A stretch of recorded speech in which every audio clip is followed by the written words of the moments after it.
Hello friends, welcome to our channel current affair updated. This is Devashish Awasthi. आज मैं आपके सामने जो टॉपिक लेके आया हूँ एग्जाम पर्सपेक्टिव से बहुत इंपॉर्टेंट है, दैट इज नेशनल ऑर्गेनाइजेशन। मैं आपके सामने कुछ ऑर्गेनाइजेशन डिस्कस करूंगा, वो स्टैब्लिश कब हुए, उनके हेड कौन है एट प्रेजेंट, उसका हेड क्वार्टर कहाँ पर है, इसको डिस्कस करेंगे। क्योंकि क्वेश्चंस इस तरह के बहुत फ्रेम किए जाते हैं और अभी रिसेंटली बहुत सारे डायरेक्टर या चेयरमैन अपॉइंट हुए हैं, तो उस पर्सपेक्टिव से वो बॉडी भी इंपॉर्टेंट हो जाती है। तो चलिए स्टार्ट करते हैं। सबसे पहली बॉडी जो आपके सामने है that is security exchange board of India, short form में इसको सेबी कहते हैं। ओके, इसमें देखिए मैंने लिखा है ये बॉडी 1992 में फॉर्म हुई। पहली बात बता दो, ये बॉडी एक्चुअली में 1988 में फॉर्म हुई थी, रिमेंबर, ठीक है। बट उस टाइम पे ये एक नॉन स्टैट्यूटरी बॉडी थी, मतलब कोई एक्ट ऑफ पार्लियामेंट के थ्रू नहीं बनी थी, कॉन्स्टिट्यूशनल तो है ही नहीं, रिमेंबर।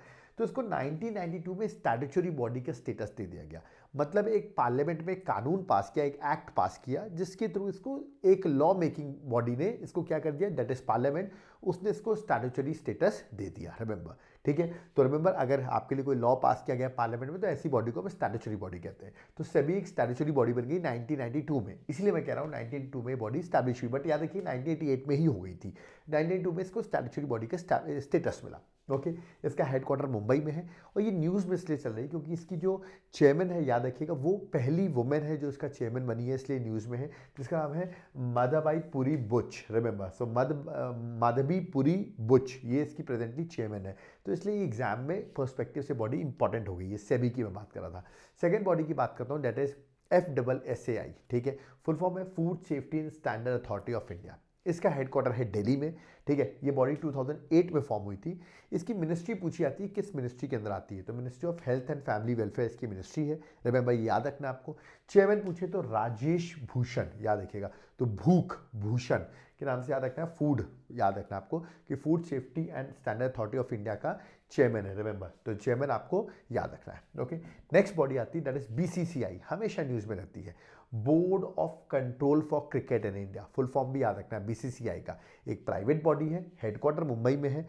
फॉर्म याद रखना, लोग भूल जाते हैं, 1928 में फॉर्म हुई थी। इसके जो प्रेसिडेंट हैं सौरव गांगुली को रिप्लेस करके बने हैं रॉजर बिन्नी, और जो सेक्रेटरी है वो है जय शाह। तो ये कुछ पॉइंट्स हैं, ये आपको एग्जाम पर्सपेक्टिव से याद रखने हैं, ठीक है। नेक्स्ट बॉडी है BIS, bureau of Indian standard. Okay, याद रखिए हेडक्वार्टर इसका भी दिल्ली है, तो आसान है याद करना। ये स्टैब्लिश हुई थी 1986 में, रिमेंबर, और इसके डायरेक्टर जनरल इंपॉर्टेंट है, तिवारी जी हैं, आपको याद रखना, दैट इज प्रमोद कुमार तिवारी। वो BIS, bureau of Indian standard के, याद रखना आपको, क्या है, डायरेक्टर जनरल है। तो एग्जाम पर्सपेक्टिव से ये बॉडी भी बड़ी इंपॉर्टेंट है। मैं ऐसी बॉडी ही डिस्कस कर रहा हूँ जो एग्जाम पर्सपेक्टिव से इंपॉर्टेंट हो, ठीक है। Try, that is telecom regulatory authority of India, बहुत सुना होगा टेलीकॉम का नाम आपने, तो उसकी बॉडी है। इसका हेडक्वार्टर बहुत आसान है याद करना, न्यू दिल्ली में ही है, याद कर सकते हैं, ठीक है। बॉडी 1997 में फॉर्म हुई थी और इसका चेयरमैन जो है डॉक्टर PD वगेला जो है, वो याद रखिएगा इनके चेयरमैन है। तो इसके चेयरमैन इंपॉर्टेंट है, बहुत बार एग्जाम्स में क्वेश्चन पूछा जाता है, तो ये आपको याद रखना है। ओके, नेक्स्ट अब हम आते हैं कुछ scientific organisation, that is DRDO और इसरो के बारे में। ये जरूर याद रखना, मैंने बहुत बार बताया। DRDO का हेडक्वार्टर न्यू दिल्ली में है, कोई दिक्कत नहीं है। 1958 में फॉर्म हुई थी और इसके चेयरमैन समीर V कमत जो है वो इसके चेयरमैन है। तो चेयरमैन जरूर याद रखिएगा DRDO का full form defence research and development organisation. ऐसी स्पेस के लिए बॉडी हो तो डिफेंस के लिए थी, ये स्पेस के लिए बॉडी है ISRO, Indian space research organisation. Headquarter इसका बेंगलुरु में है, याद रखिएगा। और किस दिन फॉर्म हुई, बड़ी इंपॉर्टेंट डेट है, 15 अगस्त, तो याद रखिएगा 15 अगस्त 1969। और इसके जो चीफ है, हेड है, वो याद रखिए S सोमनाथ जो है, वो एट प्रेजेंट इसके चीफ है, किसके, इसरो के। ओके, नेक्स्ट आते हैं CBI। ये बॉडी तो बहुत न्यूज़ में सुनते रहते हैं, सेंट्रल ब्यूरो ऑफ इन्वेस्टिगेशन। बहुत बार क्वेश्चन पूछा जाता है CBI किस मिनिस्ट्री के अंदर आती है, और लोग आंसर लगा देते हैं मिनिस्ट्री ऑफ होम अफेयर, जो कि गलत है। ये आती है ministry of personnel public grievance and pension के अंदर। तो याद रखना है किस मिनिस्ट्री के अंदर आ रही है। हेडक्वार्टर तो न्यू दिल्ली में है, इस्टेब्लिश हुआ है 1 अप्रैल 1963 में, याद रखना आपको, ठीक है। और डायरेक्टर जनरल जो अभी CBI के क्वेश्चन पूछा जाता है आपसे, सुबोध कुमार जायसवाल, तो रिसेंटली अपॉइंट हुए, इसलिए एग्जाम पर्सपेक्टिव से ये डायरेक्टर जनरल इसके इंपॉर्टेंट है। ओके, नेक्स्ट आता है नीति आयोग। नीति आयोग बहुत इंपॉर्टेंट बॉडी है, प्लानिंग कमीशन को रिप्लेस किया था। इसका फुल फॉर्म भी लोग कंफ्यूज होते हैं, national institution for transforming India. तो इंस्टीट्यूशन है, इंस्टीट्यूट मत लगा दीजिएगा, ठीक है। इसका हेडक्वार्टर न्यू दिल्ली में है। इस बॉडी ने प्लानिंग कमीशन को रिप्लेस किया था और फॉर्म हुई थी 1 जनवरी 2015 में। ओके, रिमेंबर, इसके चेयरमैन प्राइम मिनिस्टर होते हैं, जो एट प्रेजेंट नरेंद्र मोदी हैं। वाइस चेयरमैन याद रखिएगा सुमन बेरी हैं, और जो इसके CEO हैं एट प्रेजेंट वो है परमेश्वरम अय्यर, याद है परमेश्वरन अय्यर। उल्टा मत कर दिएगा कि वाइस चेयरमैन परमेश्वर लगा दें और सीईओ सुमन बेरी, ये आपको याद रखना है। ओके, नीति आयोग भी एक बड़ी इंपॉर्टेंट बॉडी है, ठीक है। नेक्स्ट आते हैं नबार्ड पर। इसका नाम आपने सुना होगा, अभी रिसेंटली न्यूज़ में भी है क्योंकि इसके जो चेयरमैन है वो रिसेंटली अपॉइंट हुए हैं। फुल फॉर्म देख लेते हैं, national bank for agriculture and rural development. Headquarter है मुंबई में, रिमेंबर, ठीक है।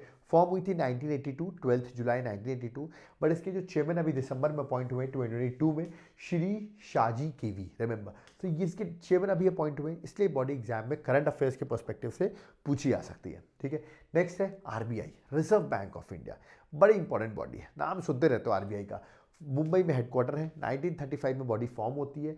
अभी एट प्रेजेंट अगर गवर्नर पूछूं तो शक्तिकांत दास जो है एक आईएएस ऑफिसर है, वो इसके गवर्नर है। बट एक क्वेश्चन आरबीआई में ज़रूर आता है कि आरबीआई के पहले गवर्नर कौन थे। तो 1935 में फॉर्म हुई है, याद रखिएगा। तो पहले गवर्नर थे Osborne Smith, remember. But question भी आता है फर्स्ट इंडियन गवर्नर कौन थे, तो सीडी देशमुख जो है वो पहले इंडियन गवर्नर थे, याद रखिएगा, किसके, आरबीआई के। तो बड़ी इंपॉर्टेंट बॉडी है। आगे बढ़ने से पहले मैं आपको एक चीज़ बताना चाहूँगा, मेरे हैंड रिटन नोट्स आ चुके हैं, रिमेंबर। पॉलिटी वगैरह के लिए अगर आपको चाहिए हो, अदर सब्जेक्ट्स का भी लिंक डिस्क्रिप्शन बॉक्स में, वहाँ जाकर आप देख सकते हो, सारे नोट्स अवेलेबल हैं। हैंड रिटन नोट्स आपको कुरियर हो जाएंगे, तो सैंपल एक बार डिस्क्रिप्शन बॉक्स में चेक कर लो आप, ठीक है। चलिए आगे बढ़ते हैं। Controller and auditor general of India, जो कि एक कॉन्स्टिट्यूशनल बॉडी है। आर्टिकल नंबर 148 से आर्टिकल नंबर 151 जो है वो डील करता है कैग से। और एट प्रेजेंट कैग कौन है, वो है जीसी मुर्मू, रिमेंबर। तो ये याद रखना है आपको, इसको प्रेसिडेंट अपॉइंट करता है, ठीक है। हेडक्वार्टर का है कैग का, न्यू दिल्ली। बट लोग कंफ्यूज कहाँ होते हैं, कंफ्यूज होते हैं कि ये एस्टैब्लिश कब हुई। तो आंसर है 1858, इसको स्टार लगा लो, ठीक है। ये पूछा जा सकता है आपसे एग्जाम में। और इसका टर्म कितना होता है कैग का, 6 ईयर्स और 65 years, which ever is earlier, remember. तो टर्म भी याद रखना है, ठीक है। नेक्स्ट पॉलिटी की बात करें तो ECI, election commission of India की इंपॉर्टेंट बॉडी है। ये 25 जनवरी 1950 में फॉर्म हुई थी। 25 जनवरी में फॉर्म हुई, इसलिए नेशनल वोटर्स डे हम 25 जनवरी को सेलिब्रेट करते हैं।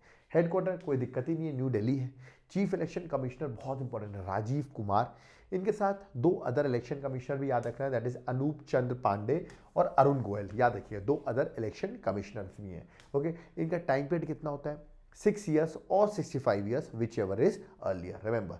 और पहले चीफ इलेक्शन कमिश्नर, ये भी बहुत बार पूछा जाता है, तो सुकुमार सेन है। और पहली वुमेन चीफ इलेक्शन कमिश्नर आपसे पूछा है, तो आंसर है वीएस रमा देवी। तो ये सारे पॉइंट्स याद रखिएगा। इलेक्शन कमीशन ऑफ इंडिया जो कि इंपॉर्टेंट बॉडी है, कॉन्स्टिट्यूशनल बॉडी है, अंडर आर्टिकल 324 पूछी जाती है बार बार एग्जाम्स में, ओके। नेक्स्ट है नेशनल हाउसिंग बैंक, ओके। ये हेडक्वार्टर न्यू दिल्ली, फॉर्म हुई 1988। और ये आरबीआई जो है वो इसकी पेरेंट एजेंसी है, याद रखिएगा। तो मेन बॉडी जो है आरबीआई है, उसी की ये सब्सिडरी है नेशनल हाउसिंग बैंक, रिमेंबर, है ना। और ये किस मिनिस्ट्री के अंदर थी, मिनिस्ट्री ऑफ फाइनेंस। फाइनेंस से रिलेटेड दिख भी रही है आपको, ठीक है। और इसकी डायरेक्टर जो है वो याद रखिए, शारदा कुमार होता जो है वो एट प्रेजेंट क्या है, डायरेक्टर है। तो ये क्वेश्चन भी आपसे पूछा सकता है कि डायरेक्टर कौन है। बैंक की बात करें तो एसबीआई की जरूर बात होगी, स्टेट बैंक ऑफ इंडिया। 1955 में बॉडी फॉर्म होती है, हेडक्वार्टर मुंबई में है। और इसका चेयरमैन बहुत इंपॉर्टेंट होता है एसबीआई का, बहुत बार एग्जाम पूछा जाता है, दिनेश कुमार कारा जो है, दिनेश कुमार कारा जो है वो एट प्रेजेंट क्या है, चेयरमैन है। तो ये क्वेश्चन पूछा जा सकता है आपसे, ठीक है। अब आते हैं ओएनजीसी के बारे में। मैं ओएनजीसी क्यों बता रहा हूँ, इसका रीज़न मैं आपको आगे बताऊंगा। पहली बात तो ओएनजीसी का हेडक्वार्टर न्यू दिल्ली में है, 1956 में बॉडी फॉर्म हुई। और अरुण कुमार सिंह जो है वो एट प्रेजेंट क्या है, ओएनजीसी के चेयरमैन है, रिमेंबर।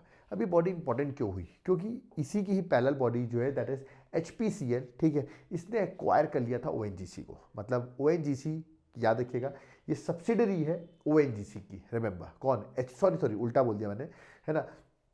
ये जो एचपीसीएल है इसको एक्वायर कर लिया था ओएनजीसी ने, रिमेंबर। एचपीसीएल को किसने एक्वायर किया, ओएनजीसी को, इसलिए क्या सब्सिडरी ऑफ ओएनजीसी। तो ये ओएनजीसी की सब्सिडरी, याद रखिएगा, ओएनजीसी ने इसको एक्वायर किया था, मैंने उल्टा बोल दिया था, ओएनजीसी ने इसको एक्वायर किया। तो 2017 की बात है, इसलिए न्यूज़ में रहती है बॉडी, रिमेंबर। इसका हेडक्वार्टर मुंबई में है, 1974 में इस्टेब्लिश हुई है। और चेयरमैन जो है पुष्प कुमार जोशी जो है, याद रखना, वो क्या है, चेयरमैन है, ठीक है। देखिए तो लिखा मैंने, टाइप सब्सिडरी है किसकी, ओएनजीसी की, जो अभी मैंने आपको डिस्कस किया, ओके। इसलिए दोनों बॉडी बताई मैंने आपको। नेक्स्ट आता है industrial finance corporation of India, IFCI. ये भी बड़ी इंपॉर्टेंट बॉडी है। हेडक्वार्टर न्यू दिल्ली में ही ज़्यादातर सबका हेडक्वार्टर है। 1948 में फॉर्म होती है। चेयरमैन जो है वो मनोज मित्तल, एमएम के नाम से आपको याद रखना है, इसके चेयरमैन है मनोज मित्तल, ठीक है। नेक्स्ट है insurance regulatory development authority. Insurance के नाम से आपको याद रखना है मेरा नाम, दैट इज देवाशीष। तो जो इसके चेयरमैन है वो है देवाशीष पांडे, ये आपको याद रखना है। इस्टेब्लिश हुई थी 1989 में। इसका हेडक्वार्टर जो है वो बड़ा इंपॉर्टेंट है, लोग न्यू दिल्ली लगा देते हैं, इसका आंसर है हैदराबाद, रिमेंबर। तो ऐसे क्वेश्चन आते हैं, ठीक है, एग्जाम पर्सपेक्टिव से। और लास्ट ऑर्गेनाइजेशन जाते आते वो है SIDBI, that is small industry development bank of India. ये बॉडी सुनते ही जो यूपी के स्टूडेंट्स होंगे वो बड़े खुश हो रहे हैं, क्योंकि हेडक्वार्टर जो इसका वो लखनऊ यूपी में है, और ये बॉडी फॉर्म हुई थी 2 अप्रैल 1990 में, रिमेंबर। इसके चेयरमैन अगर मैं बात करूँ तो वो कौन है, याद रखिए, शिवा सुब्रमण्यम रमन, रिमेंबर। ये इसके प्रेजेंट क्या है, चेयरमैन है। तो ये भी बड़ा इंपॉर्टेंट हो जाता है, ठीक है। तो सिडबी के बारे में मैंने आपको बता दिया, तो ओके, याद रखिएगा। अब आप कहेंगे सर इसकी पीडीएफ मिल जाती तो काम हो जाता, तो पीडीएफ मेरे टेलीग्राम ग्रुप में मिल जाएगी, लिंक डिस्क्रिप्शन बॉक्स में मेंशन है, ठीक है। अब आप सोचे होंगे सर इकोनॉमिक्स के लेक्चर्स या अदर सब्जेक्ट्स के lectures, polity, geography, economics, history, environment कहाँ मिलेंगे, तो ऐप को डाउनलोड करो, नाम है देवाशीष क्लासेस, सारे सब्जेक्ट्स आपको इंडिविजुअल मिल जाएंगे। अब आप सोचोगे सर सब्जेक्ट्स पढ़े हुए हैं, नोट्स की ज़रूरत है, जैसे आपने पॉलिटी के दिखाया, क्या अदर सब्जेक्ट्स के भी अवेलेबल है, बिल्कुल अवेलेबल है। उसके लिए डिस्क्रिप्शन बॉक्स में जाओ, हैंड रिटन नोट्स अपने घर तक आप ऑर्डर कर सकते हो। तो एक बार डिस्क्रिप्शन में जाकर वीडियो जरूर देख लो सैम्पल्स की, ओके। यूपीएससी की प्रिपरेशन कर रहा हूँ, 1 फेब को नोटिफिकेशन आने वाला है, टाइम कम है, तो आप चाहो तो हमारे एप्लीकेशन को विजिट करो, वहाँ पर कंटेंट चेक करो किस लेवल का कंटेंट है। कोई डाउट क्वेरी है आप कॉल भी कर सकते हो, कॉन्टैक्ट नंबर दिया हुआ है, हम आपको प्रॉपरली गाइडेंस देंगे, ठीक है। वीडियो पसंद आए वीडियो को लाइक जरूर करो, चैनल को सब्सक्राइब जरूर करके रखो, और कोई डाउट क्वेरी बोलना चाहते हो वो भी कमेंट बॉक्स में कमेंट कर सकते हो।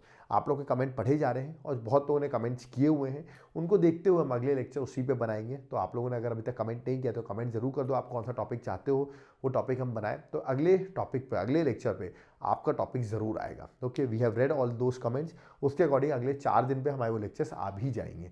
तो कमेंट जरूर करते रहिए, क्योंकि कमेंट करने से ही हम देखते हैं कौन लोग ज़्यादा एक्टिव हैं, उसको देखते हैं हम अगला लेक्चर उसी टॉपिक पर बना देते हैं, ओके। कोई डाउट क्वेरी है वो भी आप कमेंट कर सकते हैं। Thank you.